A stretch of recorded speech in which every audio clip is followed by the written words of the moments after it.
দেশের রাজনীতিতে নক্ষত্রপতন। মহারাষ্ট্রে বিমান দুর্ঘটনায় নিহত অজিত পাওয়ার। বিমান দুর্ঘটনায় নিহত অজিত পাওয়ার সহ 5 জন। বারামতিতে ভেঙে পড়ে অজিত পাওয়ারের প্রাইভেট জেট। সকাল 8:45 নাগাদ ভেঙে পড়ে বিমানটি। জরুরি অবতরণের সময় ভেঙে পড়ে বিমান। ভেঙে পড়তেই আগুন ধরে যায় বিমানে। মুম্বাই থেকে বারামতি যাওয়ার পথে আকাশ পথে যার দূরত্ব 207 কিলোমিটার। মুম্বাই থেকে বারামতি আকাশ পথে দূরত্ব 207 কিলোমিটার। মুম্বাই থেকে বারামতিতে জেলা পরিষদের একটি অনুষ্ঠানে নির্বাচনী প্রচারে যাওয়ার সময় এই দুর্ঘটনা। মুম্বাই থেকে বারামতি যাওয়ার পথে নিজের বিধানসভা কেন্দ্রে যাওয়ার পথে দুর্ঘটনা। বারামতিতে জেলা পরিষদের অনুষ্ঠান ছিল। অনুষ্ঠানে যোগ দিতে যাচ্ছিলেন অজিত পাওয়ার। বিমান যাত্রায় শেষ মুহূর্তে যান্ত্রিক গোলযোগের জেরে এই দুর্ঘটনা।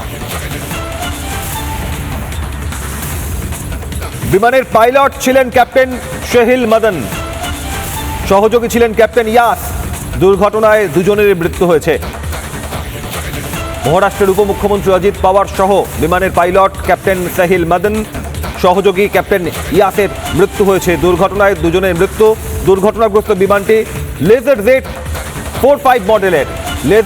45 মডেলের বিমান, প্রাইভেট জেট। ব্যক্তিগত বিমানে তিনি